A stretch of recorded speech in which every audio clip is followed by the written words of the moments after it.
Today we are going to make something quick, easy, and delicious. It has 3 ingredients and it takes about 10 minutes maximum to cook. Let's begin. So today we're using dorade, or sea bream as you might know it.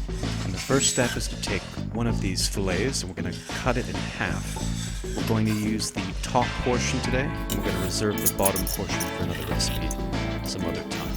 So I'm going to clean this piece up. We're going to score the skin.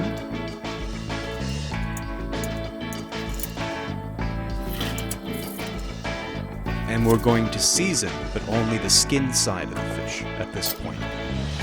Get a warm pan with a little bit of oil, a warm pan, not a hot pan. We're going to cook this gently, and we're going to do 80% of the cooking of this piece of fish with the skin side down. Next, we're going to make our zucchini spaghetti. I'm using a mandolin with the medium-sized teeth insert. We're going to keep the zucchini raw, but we're going to marinate it.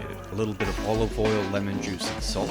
We'll leave this for about 5 minutes and it will break down the zucchini. A tiny bit more salt, flip the fish, baste, finish with a bit of lemon juice. Okay, and we're now ready to plate. So we're going to take our zucchini spaghetti and we're going to put it on the plate like this. As you can see, it's broken down, it's much softer, but it still has a crunch. We're going to put the fish on top. Put some vinaigrette, just a little bit, right around the fish like that. Just listen to that crispy skin. And we're trying to keep this simple. We don't need any more garnish in my opinion. We're just going to put a tiny bit of olive oil, and that's all we need.